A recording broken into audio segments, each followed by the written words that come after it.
자, 학습지 60쪽 중단원 2단원 동아시아의 변화와 근대적 개혁의 추진이라고 해서 자, 오늘 드디어 우리나라의 문을 개방하는 그리고 그 이후에 추진되는 개화 정책에 대해서 살펴보도록 할게요.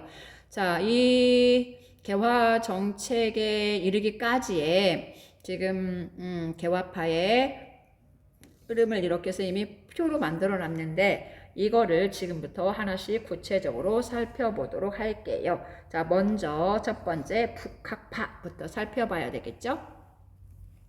자, 이 문호 개방의 배경에서의 첫 번째 사상의 배경을 보면 북학파로부터 출발을 하는데 우리 예전에 배웠던 거예요. 18세기 때에 실학자들 중에 북학파라고 하는 사람들이 있었죠. 인물에는 박지원, 박재가, 홍대용, 이덕무 이런 사람들이 있었고 자, 이들의 공통된 주장은 북쪽에 있는 청과의 교류를 통하여서 북쪽으로부터 배워야 돼요. 어떤 것을 서양의 선진 기술들을 선진 문물들을 적극적으로 수용해야 돼요. 또한 농업도 중요하지만 국가의 부국 강병을 위해서는 상공업을 진흥시켜야 되는 것이 무엇보다 중요한 것 같아요. 이네들이 바로 문호개방, 19세기 문호개방의 사상적 첫 번째 배경인 북학파의 모습이라고 얘기할 수 있어요. 이 18세기 때 북학파의 모습이 19세기로 넘어오면서 통상 개화론자들로 연결되게 됩니다. 자, 북학파의 영향을 받은 사람들이라고 얘기할 수 있는데 자, 박규수, 오경석, 유홍기 이들인데요.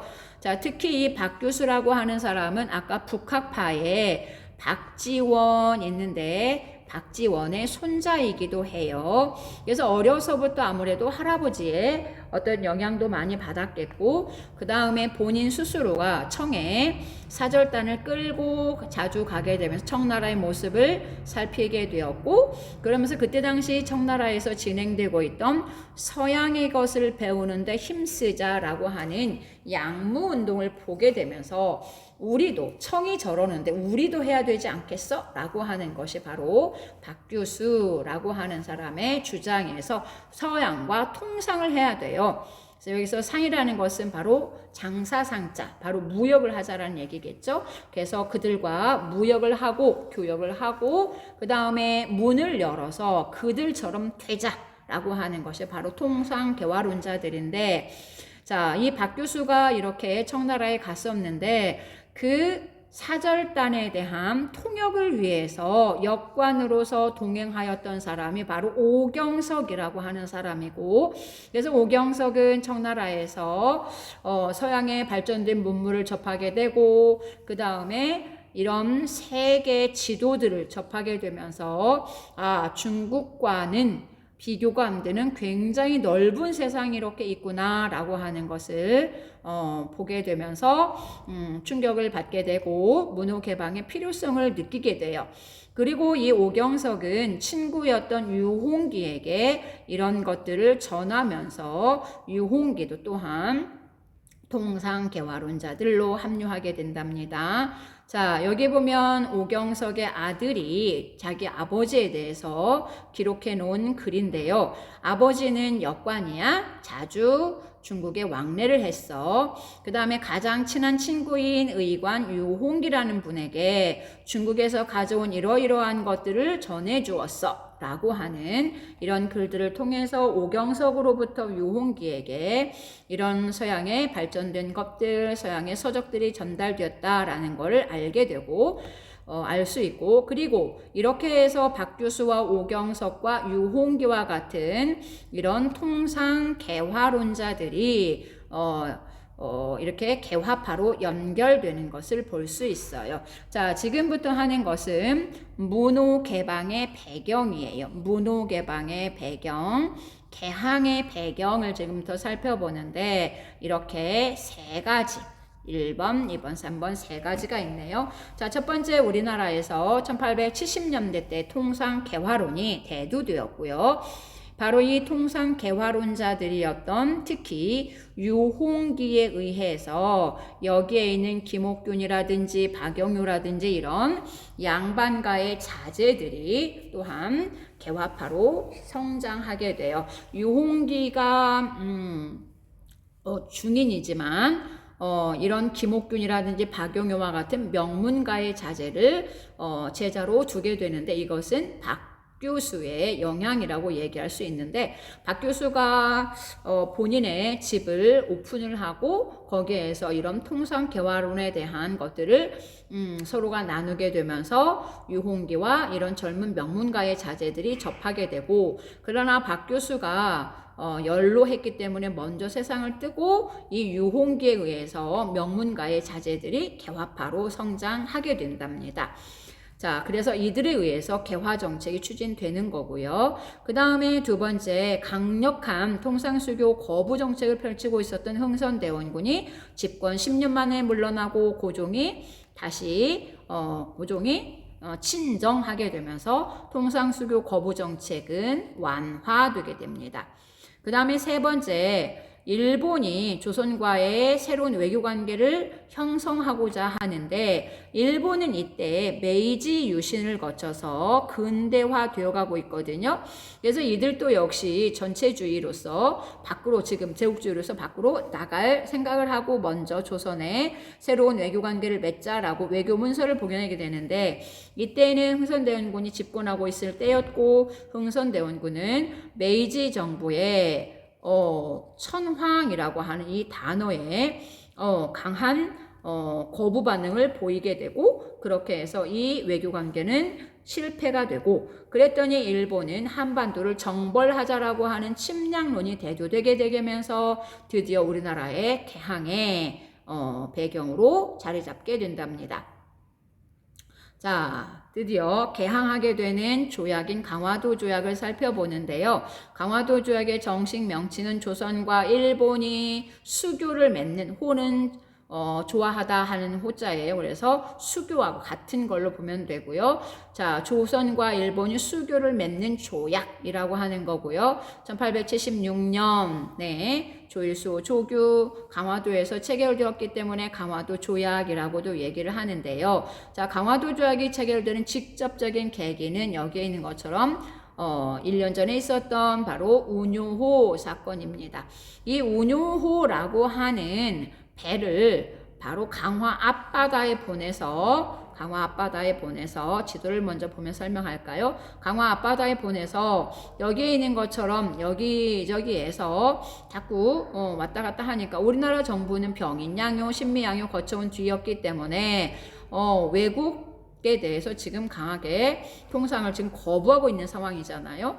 그래서 자꾸 우리는 가라고 하는데 이들은 눈앞에 쌀짱알짱 거리게 되겠지? 그랬더니 우리나라 정부에서 최후의 통첩이다, 안 오면 쏜다 이렇게 해가지고서 최후의 경고를 했음에도 불구하고 우리나라 신경을 돋우느라 왔다 갔다 신경을 거스리더니 결국 우리나라로 하여금 포를 쏘게 하고 그래서 결국에 우리나라 포를 쏘니까 가는 듯 하다가 영종도에 들려가지고 그래서 민간인들을 학살하고 일본으로 돌아간 다음에 그 다음에 이제 우리에게 강하게 항의를 하는 거예요. 너희 나라가 우리나라에 포를 쏘아가지고 우리나라에 이 운요라고 하는 배가 이만큼 피해를 입었어. 그러니 너희들은 그거에 대해서 뭔가 손해배상해야 되지 않겠니? 라고 하는 그런 항의를 하면서 결국 강화도 조약이 체결되게 되는데 이 운요호 사건은 우리나라에 무역하고자 왔던 것이 아니라 이걸 포함 외교라고 하는데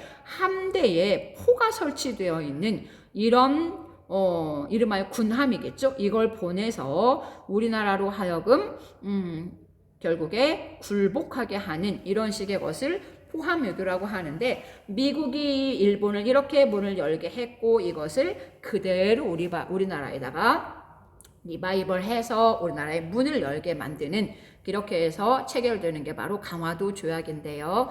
여기에 있는 강화도 조약의 내용은 굉장히 중요한 거고요. 시험에 100% 나올 거예요. 자, 강화도 조약의 내용 제1관 조선은 자주국이다.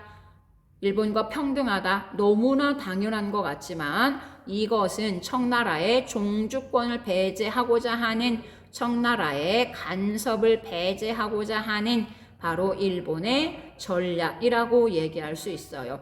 우리나라나 청나라는 이때 당시 양국의 어떤 그 관계를 보면 청나라는 우리의 주인 나라이고 우리는 그의 뭐 제후국이야, 이런 사고방식이 있었기 때문에 청나라의 간섭을 배제하고자 너희 나라는 누구의 간섭도 받지 않는 자주국가야 라고 하는 것을 제1관에 떡하니 넣어놓은 거예요.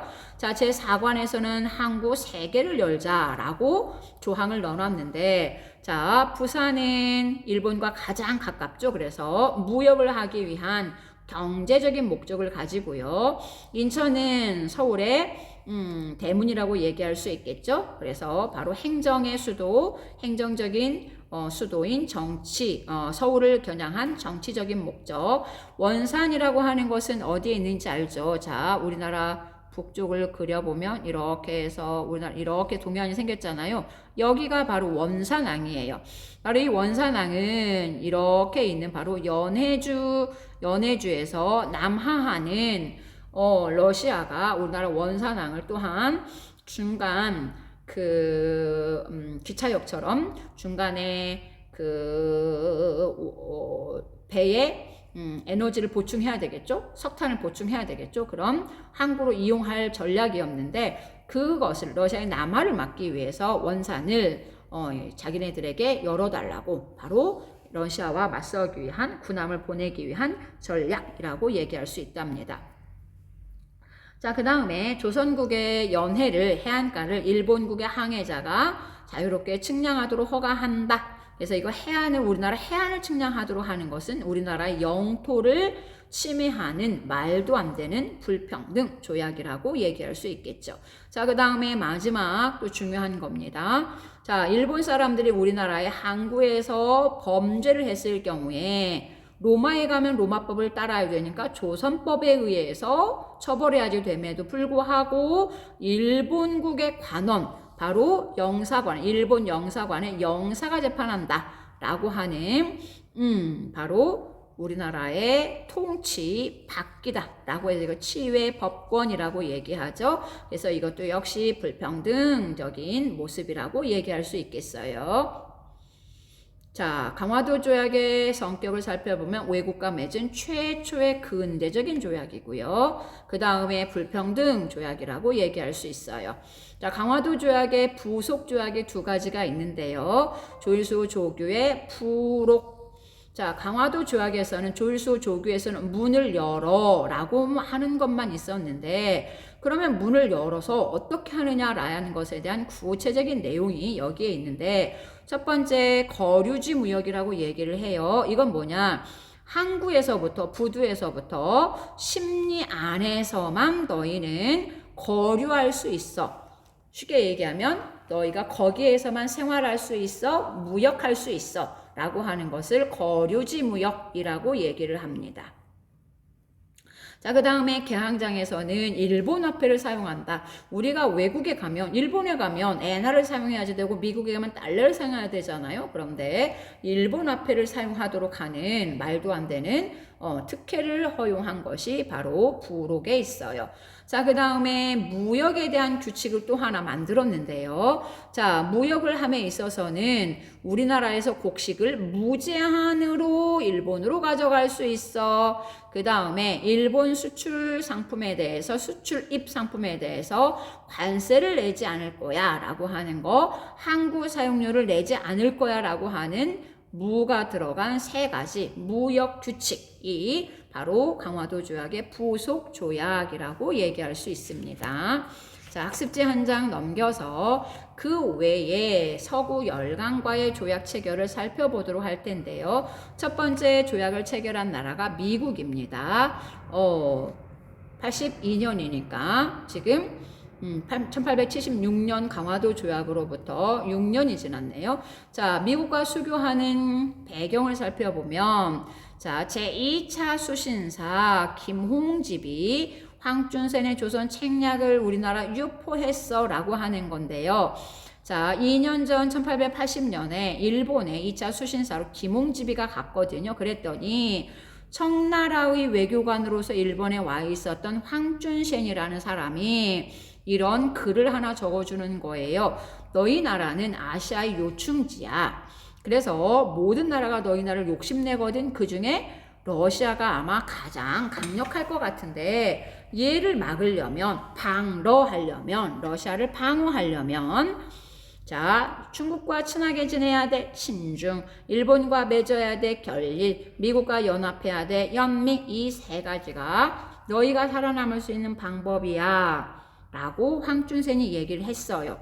그런데 여기 보면 친중. 우리는 이미 중국하고 친하죠. 결일. 6년 전 강화도 조약에서 이미 결일했죠. 연미. 그러니까 마지막 이거 하나만 남았잖아요. 그래서 이 문서를 고종에게 갖다 바치게 되면서 조미수 통상조약의 배경이 되었답니다. 자, 두 번째 배경을 살펴보도록 할게요. 자, 두 번째 배경인데요. 청나라가 조선에게 야, 내가 미국과 너 다리 놔줄 거니까 미국하고 조약을 맺어봐 라고 얘기를 소개팅을 해주는 거예요. 왜 그러느냐? 사실은 속셈은 따로 있었어요. 러시아하고 호시탐탐 한반도를 노리고 있네요. 그것도 신경 쓰여서 그냥 못 살겠는데 이번에는 일본이 강화도 조약 체결해서 야, 자주권이야. 이딴 식으로 얘기하고 있네. 짜증나네. 이게 바로 청나라였거든요. 이렇게 해서 러시아와 일본을 견제하면서 그 다음에 미국한테는 야, 미국 내가 너 조선 소개해 주는데 적어도 조선은 내 거다 라고 하는 것을 확인할 목적으로 확인시켜 줄 목적으로 조약을 알선을 했답니다. 자, 이렇게 해서 결국에 황준센의 조선 책략과 청나라의 알선으로 조미수 통상조약이 체결되는데 내용을 살펴보면 가장 중요한 것이라고도 얘기할 수가 있겠는데 거중조정인데요. 이건 무슨 말이냐? 자, 타국이 미국과 조선 말고 제3의 나라가 어떤 불공평하고 경멸한 일을 일으켰을 때 서로 도와주자. 중간에서 잘 조정하자. 중간에 있으면서 조정해주자. 그러니까 쉽게 얘기하면 미국과 미국이 어떻게 해준다는 얘기냐. 조선과 일본 사이에 문제가 생겼어요. 그러면 중간에서 미국이 너희 편 들어줄게. 이게 바로 거중조정이에요. 도와준다라는 얘기예요. 자, 그 다음에 자, 미국 사람들이 우리나라에 범죄를 했어요. 그럼 뭐 하겠다? 영사관에 영사가 재판하겠다. 역시 이것도 치외 법권의 내용으로서 불평등 내용이겠죠. 자, 그 다음에 세 번째, 우리나라는 이미 1876년에 강화도 조약을 통해서 관세를 내지 않는 일본, 이것 때문에 이미 2차 수신사가 가는 때에는 관세가 굉장히 중요하다라는 걸 알고 항의하러 제2차 수신사가 갔던 거거든요. 그런데 82년도에 미국은 야, 나는 관세를 낼 거야 라고 얘기하면서 멋진 미국, 아름다운 미국, 우리나라 사람들 이렇게 인식하게 되었대요. 자, 그 다음에 제14관을 살펴보는데 자, 지금 미국과 조선 사이에 조미수 통상 조약에 부여되지 않은 어떤 권리나 특혜를 제3의 나라에 허가할 때는 자동적으로 미국에게도 업그레이드 시킨다 라고 하는 최고의 혜택을 미국에게 주겠다라고 하는 최혜국 대우를 규정을 하게 되고 이것도 역시 엄청난 불평등 조약으로 우리에게 작용을 하게 됩니다. 자, 조미수 통상조약의 특성을 살펴보면 서양과 맺은 최초의 근대적 조약이고요. 역시 불평등 조약이랍니다. 자, 이렇게 해서 우리나라 미국 공사가 부임하니 우리나라에서도 미국에 사절단을 보내는데 이것을 보빙사라고 얘기를 해요. 자, 미국 대통령을 아련하는 보빙사. 미국 대통령이 깜짝 놀라고 있죠. 아니 이런 악수문화에서 이런 땅바닥 인사는 또 뭐야 하면서 그래서 상당히 충격적이었던 모양이에요. 자, 그때 당시 미국에 실렸던 모습이랍니다. 그 외에 여러 나라들과 수교를 하지만 모든 나라들의 최혜국 대우가 들어가게 되면서 불평등 조약이 체결되었고요. 그래서 최혜국 대우가 들어가지 않은 유일한 나라는 바로 일본이 되었답니다. 일본이 상당히 안절부절하겠네요. 그렇죠? 자, 이렇게 해서 우리나라가 일본을 비롯한 수많은 나라들의 문을 열었기 때문에 우리나라 정부에서는 드디어 개화 정책을 추진하게 돼요. 자, 개화 정책을 추진하는 모양새. 자, 여기 중요한 단어가 있네요. 동도서기라고 하는데요. 동양의 제도와 동양의 문화와 동양의 사상과 서양의 기술이라고 해서, 그래서 여기 우리나라 이때 당시 정부에서 추진하였던 개화 정책은 우리의 사상에다가 서양의 기술이니까 이것은 온건한, 다른 말로 표현하면 점진적인 개혁이에요. 점진적인 개혁. 전면적인 개혁이 아니고 점진적인 개혁이랍니다. 자, 그러면 이 개화 정책을 추진해갈 기구가 필요하겠죠. 그래서 만든 것이 통리기무아문이에요. 물론 의정부와 육조라고 하는 바로 이런 정책 총괄하는 부서가 있었지만 여기에서 개화 정책을 추진하기에는 아무래도 한계가 많아서 통치라는 말과 똑같아요. 통치를 위한 어떤 통치, 개화 정책이라고 하는 이런 정책을 위한 1급 업무를 맡은 간청, 이게 바로 통리기무아문이고요. 그 밑에 12사를 두고서 개화 정책을 추진하게 되었답니다. 자, 그럼 개화 정책이 뭐가 있는지 통리기무아문에서 추진하였던 것들을 살펴볼게요. 자, 군사제도의 개혁부터 살펴보는데 신식군대를 만들었어요. 요즘 우리식으로 얘기하면 사관생도를 양성하기 위한 거고요. 그래서 바로 근대식 군사훈련을 시키기 위해서 일본인 장교까지 초빙을 한답니다. 이름을 별기군이라고 붙였네요. 자, 그러면서 오군영을 이영으로, 무이영과 장어영 이영으로 축소 개편해 갔습니다. 자, 그 외에 여러 근대 시설을 두게 되는데 기기창이라고 해서 근대식 무기를 제조를 합니다. 방문국, 여기서 문이라는 것은 글월문이어서 문서를 박 찍어내는 곳이에요. 여기에서 한성순보라고 하는 정부 기관의 신문이라고 얘기할 수 있는데 이거를 찍어내고요. 그래서 여기에서 개화 정책을 홍보하는 거예요. 그 다음에 전환국, 바로 화폐를 발행하는 것이고요. 우정총국 다 알죠? 우편 업무를 담당하는 근대식 기구였습니다.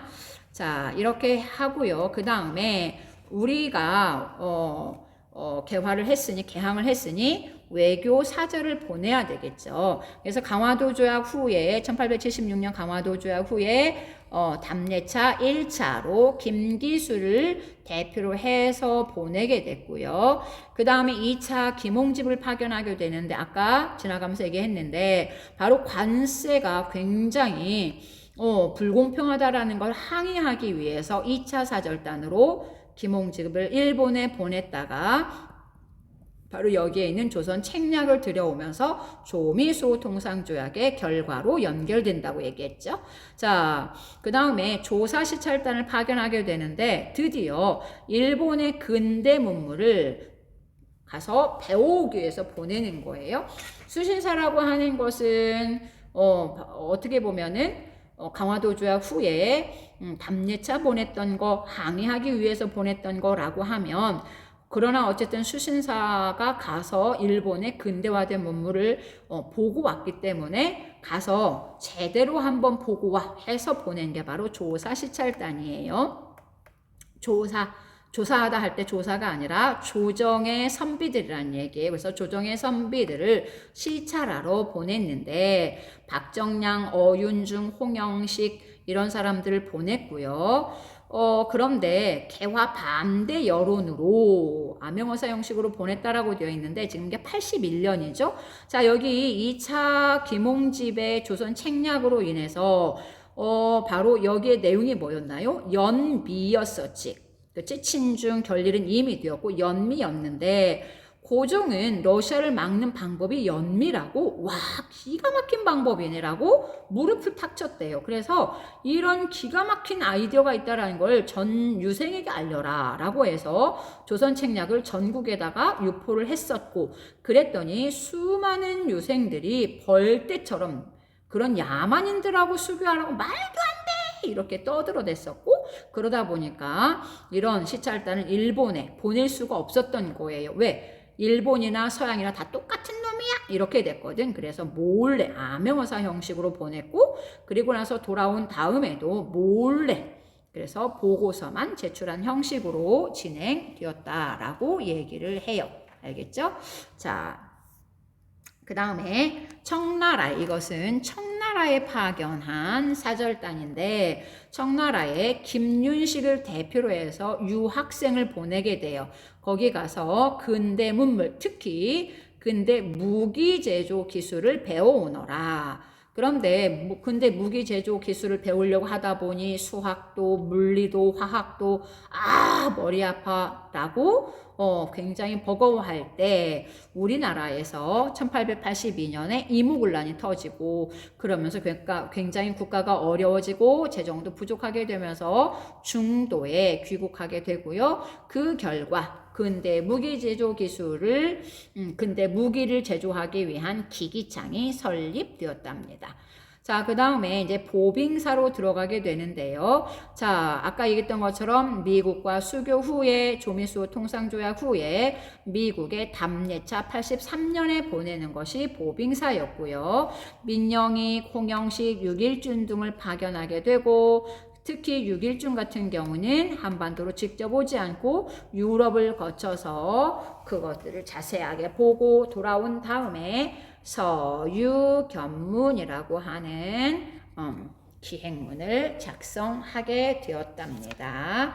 자, 그 다음에 개화정책과 지금까지 개화정책을 살펴보았는데, 이 개화정책에 대한 반발도 만만치가 않았어요. 자, 이 개화정책에 대한 반발을 위정척사운동이라고 얘기를 하는데, 자, 위정척사운동이라고 하는 것이 무엇인지 추가로 여기다 넣었으니까 여러분들 학습지에다가 거기다가 넣도록 하세요. 주로 보수적인 유생층들이 청나라에 전혀 가본 적이 없는, 한반도에만 있는 성리학만 고집하는 이들이 주로 위정 척사 운동을 펼치게 되는데, 정이라고 하는 것을 지킨다. 그 다음에 사라고 하는 것은 배척한다 라고 하는 것을 위정척사라고 얘기를 하는데, 그럼 정은 무엇이냐? 정학이라고 하는 성리학을 의미하는데 바로 유교 문화이고요. 그 다음에 바로 문명을 의미하고요. 우리의 전통 질서를 의미해요. 사라는 것은 사악한 거고요. 천주교를 의미하고요. 서양 문화를 의미하고요. 오랑캐를 의미하고요. 서양과 일본을 의미하고요. 자, 이렇게 해서 서양과 일본을 사악한 것으로 보면서 배척을 하는 거고요. 이들은 바로 모든 것을 화와 이로 나누어서 보는 성향이 있어요. 아까 했던 것처럼 문명, 중국을 문명이라 보고, 중국 외의 모든 것은 오랑캐, 특히 서양이나 그 다음에 일본은 오랑캐다. 그러니까 중국하고만 친하게 지내야 되고 서양 오랑캐들은 배척해야 돼 라고 하는 것이 바로 이 보수적 유생층의 위정척사운동입니다. 자, 이것을 흐름으로 살펴보면 60년대에 서양 사람들이 똑똑똑 문 좀 열어주세요. 뭐하게? 통상합시다 라고 했더니 안 돼! 통상 반대를 하게 돼요. 그러면서 얘네들이 뭘 주장하냐, 흥선대원군처럼 화친을 배척하고 싸우자라고 주장하는, 그래서 척화비를 세우는 거에 대해서 대단히 찬성했던 사람들이고요. 이항로나 기정진 이런 사람들이 바로 1860년대 위정척사운동의 대표 인물이라고 얘기할 수 있어요. 시간이 흘러서 1870년대가 되었습니다. 문을 열어요 라고 하면서 개항에 대한 이야기가 오게 되니까, 그래서 개항 반대합니다 라고 주장을 하면서 왜나, 지금 일본이죠. 강화도 조약은 일본, 왜나 서양이나 뭐다 하나다 라고 하는 주장을 하게 되는데 최익현이 가장 대표예요. 최익현이가 이렇게 도끼를 짊어지고 바로 궁궐 앞에 가서 엎드리고서 주장을 하는 거예요. 개항을 하려면 이 도끼로 나를 먼저 죽이십시오 라고 하면서 하게 되는데, 자 여기에서 보시다시피 저들이 비록 일본인이지만 외인이지만 사실은 서양의 도적대나 마찬가지다. 바로 외양일체론이라고 얘기하는 거죠. 자 이렇게 하면서 바로 강화도주학에 대해서 결사 반대를, 개항 반대를 하던 것이 1880년대에 우리 정부가 개화 정책을 추진하니까 그거에 대해서 개화 반대를 하게 되고요. 그러면서 미국과의 수교도 결사 반대를 하는 그런 움직임으로 나오게 되는데, 영남 사람들이, 바로 영남지방, 지금의 경상도를 말하죠.